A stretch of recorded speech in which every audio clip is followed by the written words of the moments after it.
ሰበር ዜና በትግራይ ክልል ሁለት የተለያዩ ስፍራዎች ላይ ዛሬም እጅግ ከባድና አውዳሚ የድሮን ጥቃት መፈጸሙ ተገለጸ። ጥቃቶቹ ያነጣጠሩት ህወሓት ከኤርትራ እንዲሁም ከግብፅ ተቀብሎ ባከማቻቸው የጦር መሳሪያዎችና በራሱ በህወሓት ወታደራዊ ካምፖች ላይ መሆኑ ታውቋል። የፕሪቶሪያ አደራዳሪው ኦሉሴጉን ኦባሳንጆ በትግራይ ክልል ድንገተኛ ጉብኝት ማድረጋቸው ተገለጸ። የአደራዳሪ ያለ ሲል የከረመው ህወሓት ባልተጠበቀ ሁኔታ የጉብኝቱን ድንገተኛ መሆን አሳቦ ኦሉሴጉን ኦባሳንጆ ንቆናል ሲል ሂደቱንና የተደረገውን ውይይት ለማጣጣል ሲሞክር ታይቷል። ቻይና አሜሪካ በኢራን ላይ ልታደርግ ያቀደችውን የኢኮኖሚ ጦርነት ጥሪ ሳትቀበል መቅረቷ ተገለጸ። የሚሉት ለሰዓቱ የያዝናቸው የወቅታዊ ጉዳይ ሰበር መረጃዎች ናቸው። በቅድሚያ የወቅታዊ ጉዳይ ዝግጅት ክፍል አባላት ለመላው የእስልምና ሃይማኖት ተከታዮች እንኳን ለ1501ኛው የሞሊድ በዓል በሰላም አደረሳችሁ ይላል። የተወደዳችሁ የወቅታዊ ጉዳይ አድማጭ ተመልካቾቻችን የከበረ ሰላምታችን ይድረሳችሁ እያልን እነሆ የምሽት ጥንቅራችንን ይዘን ተገኝተናል። ዜናውን ላይክና ሼር፣ ሚዲያችንን ሰብስክራይብ በማድረግ ዜናውን እንድትጀምሩ እየጋበዝኩ አሁን ወደ ሰበር መረጃዎቹ አልፋለሁ። ተከታተሉ። በትግራይ ክልል ሁለት የተለያዩ ስፍራዎች ላይ ዛሬም እጅግ ከባድና አውዳሚ የድሮን ጥቃት መፈጸሙ ተገለጸ። ጥቃቶቹ ያነጣጠሩት ህወሓት ከኤርትራ እንዲሁም ከግብፅ ተቀብሎ ባከማቻቸው የጦር መሳሪያዎችና በራሱ በህወሓት ወታደራዊ ካምፖች ላይ መሆኑ ታውቋል። በትግራይ ክልል ምስራቃዊ ዞን አጽቢ ወረዳና በተለያዩ አካባቢዎች በሚገኙ የትግራይ ጦር መሳሪያ ማከማቻዎችና ካምፖች ላይ በድጋሚ የድሮን ጥቃት ተፈጽሟል። በተመሳሳይ በሰሜን ኢትዮጵያ በትግራይ ክልል ሽሬ ከተማ አካባቢ የድሮን ጥቃት መፈጸሙን ከአካባቢው የደረሱ መረጃዎች አመልክተዋል። ጥቃቱን የተፈጸመው ሌሊት ሲሆን በተመሳሳይ ዕለት በክልሉ በሚገኙ ሁለት ዞኖች ውስጥ በሚገኙ ወታደራዊ ኢላማዎች ላይ ተጨማሪ የአየር ጥቃቶች መካሄዳቸውም ታውቋል። ጥቃቶቹ ያነጣጠሩት ህወሓት ከኤርትራ እንዲሁም ከግብፅ ተቀብሎ ባከማቻቸው የጦር መሳሪያዎችና በራሱ በህወሓት ወታደራዊ ካምፖች ላይ መሆኑ ታውቋል። የፌዴራል መንግስት ሁኔታውን በቅርበት እየተከታተለ አስፈላጊ የሆነ እርምጃ እየወሰደ እንደሚገኝ የተገለጸ ሲሆን ጥቃቱ የሚቆመው ህወሓት ከውጭ አካላት የሚደረግለትን የጦር መሳሪያ ድጋፍ መቀበል ሙሉ በሙሉ ሲያቆም ብቻ እንደሆነ የመረጃ ምንጮቻችን ጠቁመዋል። ባለፉት ተከታታይ ሳምንታት በፌዴራል መንግስት በኩል በህወሓት ወታደራዊ ኢላማዎች ላይ ተከታታይ የአየር ጥቃቶች እየተፈጸሙ ቢሆንም እስካሁን ከፌዴራል መንግስት በኩል የተሰጠ ይፋዊ መግለጫ የለም። በአካባቢው ያለው የደህንነት ውጥረት እየጨመረ የመጣ ሲሆን በቀጣይ ከሚመለከታቸው አካላት የሚወጡ ይፋዊ መግለጫዎች ይኖራሉ ተብሎ ይጠበቃል። ከዚህ በተጨማሪም በሰሜን ኢትዮጵያ በትግራይ ክልል ሽሬ ከተማ አቅራቢያ የድሮን ጥቃት መፈጸሙን ከአካባቢው የደረሱ መረጃዎች አመልክተዋል። ጥቃቱ የተፈጸመው በዛሬው ዕለት በሽሬ ከተማ አዲ ገብሩ በተባለ ስፍራ ከአውራ ጎዳና አቅራቢያ በሚገኘው እንደ ባጉና ልዩ መውጫ ላይ መሆኑ ተገልጿል። በሽሬ አዲ ገብሩ አቅራቢያ የሚገኘውና ስትራቴጂካዊ የትራንስፖርትና የእንቅስቃሴ መውጫ እንደሆነ የሚነገረው እንደ ባጉና አካባቢ የጥቃቱ ኢላማ ሆኗል። በጥቃቱ ሳቢያ በስፍራው ላይ የነበረ አንድ ወታደራዊ የጭነት ተሽከርካሪ ኦራል እንዲሁም አንድ ታንክ ላይ ከፍተኛ ጉዳት መድረሱን የመረጃ ምንጮች ገልጸዋል። በራያ ዘቦ፣ በአጽቢ እንዲሁም አሁን ደግሞ በሽሬ አካባቢ የተከታተሉ የድሮን ጥቃቶች መፈጸማቸው በቀጠናው ያለውን የደህንነት ስጋትና ወታደራዊ ውጥረቱን የበለጠ አባብሶታል። በሌላ ዜና የፕሪቶሪያ አደራዳሪው ኦሉሴጉን ኦባሳንጆ በትግራይ ክልል ድንገተኛ ጉብኝት ማድረጋቸው ተገለጸ። የአደራዳሪ ያለ ሲል የከረመው ህወሓት ባልተጠበቀ ሁኔታ የጉብኝቱን ድንገተኛ መሆን አሳቦ ኦባሳንጆ ንቆናል ሲል ሂደቱንና የተደረገውን ውይይት ለማጣጣል ሲሞክር ታይቷል። ከፕሪቶሪያ ስምምነት አደራዳሪዎች አንዱ የሆኑት የቀድሞ የናይጄሪያ ፕሬዝዳንት ኦሉሴጉን ኦባሳንጆ ትናንት ሰኞ በትግራይ ድንገተኛ ጉብኝት ማድረጋቸውን ህወሓት የሚመራው የክልሉ ኮሚኒኬሽን ጽሕፈት ቤት አስታውቋል። ሆኖም ባለፈው ሐምሌ ወር የአሜሪካ አምባሳደር መቀሌን ሲጎበኙ በስፍራ ያልነበሩት ዶክተር ደብረጽዮን ገብረ ሚካኤል ትላንት ግን እንደነበሩ መግለጫው አረጋግጧል። እንደውም ጉብኝቱ ድንገተኛ ስለሆነ ደብረጽዮን ሌሎች ፕሮግራሞቻቸውን አጥፈው ኦባሳንጆን እንዳነጋገራቸው ተገልጿል። የህወሓት መሪዎች ብልጽግናን እንቀብረዋለን የሚለውን ስብሰባ ሐምሌ 12 ከጀመሩና የሸረሪና ውጊያን ሐምሌ 5 ከቆሰቆሱት ወዲህ ኦሉሴጉን ኦባሳንጆ ወደ መቀሌ ሲጓዙ ይህ የመጀመሪያቸው ሲሆን በእርሳቸው በኩል እስካሁን በጉዳዩ ላይ የተሰጠ መግለጫ የለም። በኃይል ስልጣን የነጠቀው የታጣቂው ጁንታና በህወሓት የሚመራው የትግራይ ክልል አስተዳደር ከፌዴራል መንግስት ጋር ውይይት ለመጀመር መሰረታዊና ቁልፍ ናቸው ያላቸውን ቅድመ ሁኔታዎችን አስቀምጧል።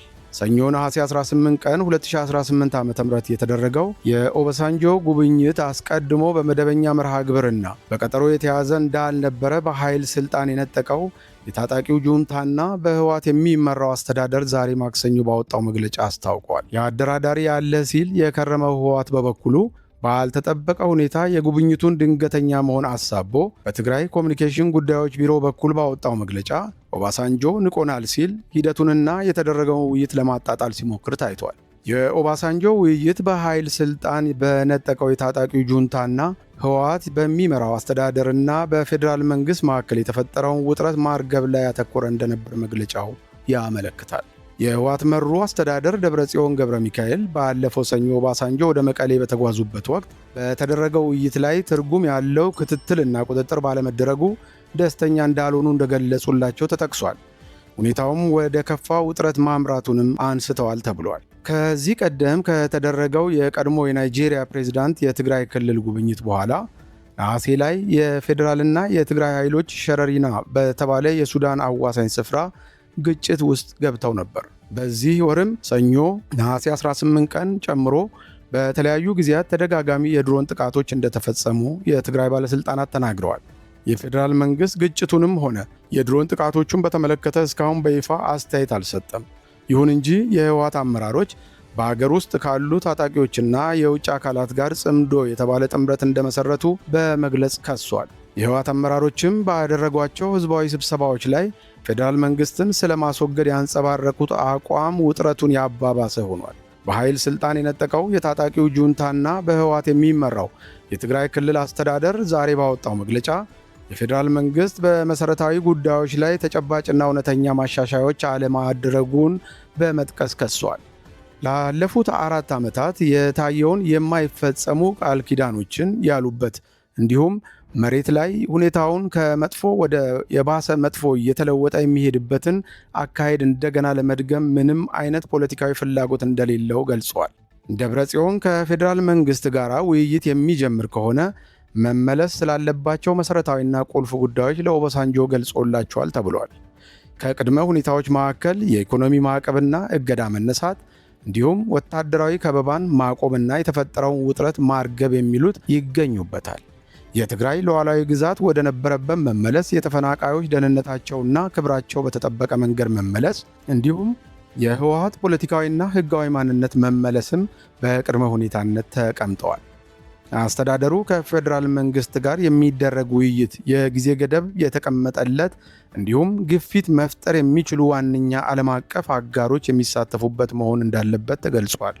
መግለጫው የቀድሞው ፕሬዝዳንት ኦሉሴጉን ኦባሳንጆ ከፌዴራል መንግስት ጋር ተወያይቼ በሚቀጥሉት 1 እና 2 ሳምንታት እመለሳለሁ ማለታቸውን ጠቅሷል።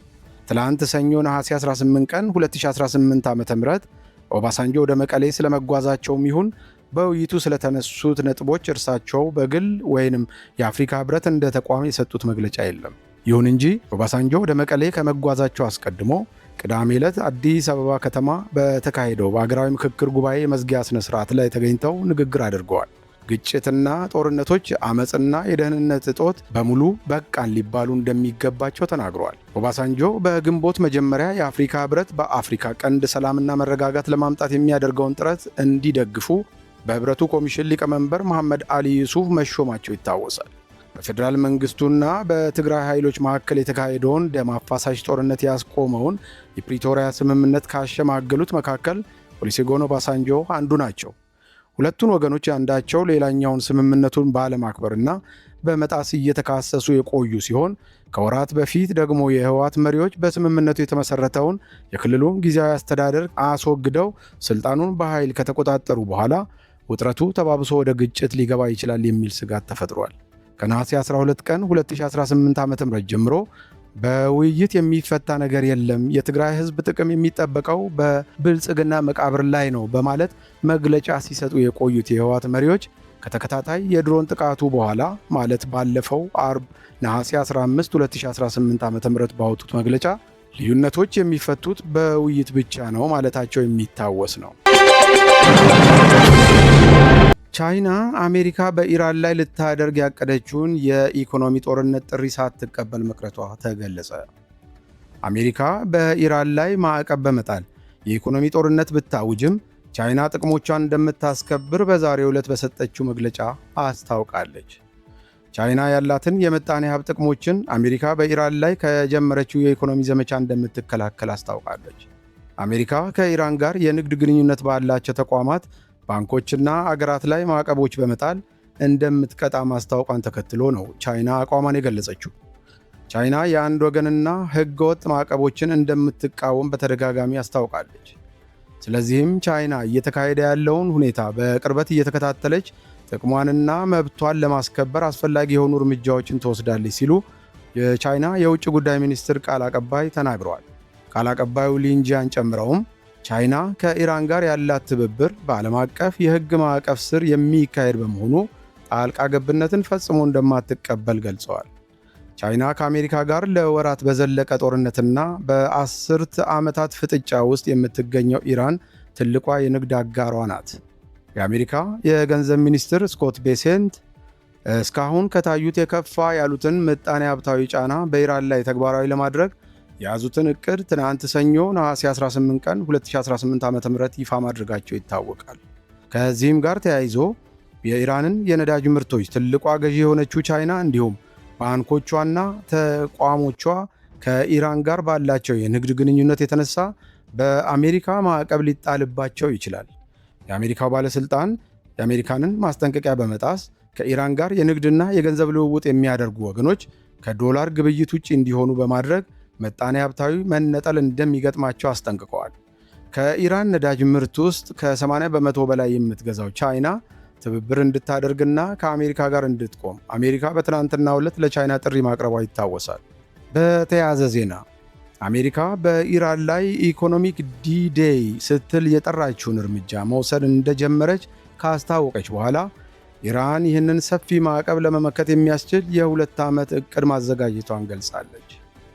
የአሜሪካ ግምጃ ቤት ኃላፊ ስኮት ቤሰንት ትናንት በሰጡት መግለጫ እስካሁን ከተወሰዱት ትልቁ የሆነው የፋይናንስ ጥቃት ኢራን ላይ እንደሚተገበር ተናግረው ነበር። ለዚህ እርምጃ ምላሽ የሰጡት የኢራን የኢኮኖሚክ ሚኒስትር አሊ ማዳኒዛዴህ ቴህራን ለአሜሪካ ማዕቀቦች ሙሉ በሙሉ ዝግጁ መሆኗን ተናግረዋል። እርምጃው አሜሪካ ላይ ሌላ ሽንፈት እንደሚያመጣም አክለዋል። የግምጃ ቤት ኃላፊው ይህ ከፍተኛ ኢኮኖሚያዊ እርምጃ ኢራን ላይ ገመዱን የሚያጠብቅ እንዲሁም ሁሉንም የገቢ ምንጭ የሚያግድ እንደሆነ ተናግረዋል። የኢራን የኢኮኖሚ ሚኒስትር አሊ ማዳንዜዴ ግን መንግሥት ዝግጁ ነበር ነውም፣ እነዚህን ክስተቶች ለማስተናገድም የ2 ዓመት ዕቅድ አለው ሲሉ ለሀገሪቱ መንግሥት ቴሌቪዥን ጣቢያ ተናግረዋል። ኢራን እነዚህን ዕቅዶች ለመተግበር ለረጅም ጊዜ ስትጠብቅ እንደነበር አክለዋል። እኛም የራሳችን መሳሪያዎች አሉ፣ ጨዋታውን እንዴት እንደምንጫወት እናውቅበታለን ብለዋል። የአሜሪካ ኢኮኖሚያዊ እርምጃ የሚመሰረተው በኢራን የንግድ አጋሮች ላይ በመሆኑ ውጤታማ የመሆኑ ጉዳይ ጥያቄ እንደሚነሳበት የምጣኔ ሀብት ባለሙያዎች ተናግረዋል። አሜሪካ እርምጃዎችን ይፋ ካደረገች ከሰዓታት በኋላ ኢራን ከሌሎች አገራት ጋር የንግድ ግንኙነት ይቀጥላል የሚል መተማመን እንዳላት ገልጻለች። የኢኮኖሚ ሚኒስትሩ ማዳንዜዴ ቻይናም ሆነች ሩሲያ የአሜሪካን እርምጃ እንደማይቀበሉ እንዲሁም ሌሎች አገራትም ይቃወማሉ ብለው እንደሚጠብቁ ተናግረዋል። ቻይና ሕገወጥ የተናጠል ማዕቀብ ስትል የጠራችውን የአሜሪካን እርምጃ በጽኑ ተቃውማለች። የውጭ ጉዳይ ሚኒስትር ቃል አቀባይ ሊን ጂያንግ ኢኮኖሚያዊ ታክቲኮች ችግሮችን እንደማይፈቱና ቤጂንግ የራሷን ፍላጎት እንደምታስጠብቅ አስታውቀዋል። ክቡራን አድማጮች ለሰዓቱ ብታደምጧቸው መልካም ናቸው ያልኳቸው አጫጭር ሰበር መረጃዎች የሰማችኋቸው ነበሩ። አብራችሁን ለነበራችሁት ቆይታ እናመሰግናለን። ዜናውን ላይክና ሼር፣ ሚዲያችንን ሰብስክራይብ በማድረግ አጋርነታችሁን ታጠናክሩ ዘንድ የተለመደ የአክብሮት ግብዣችንን እናቀርባለን።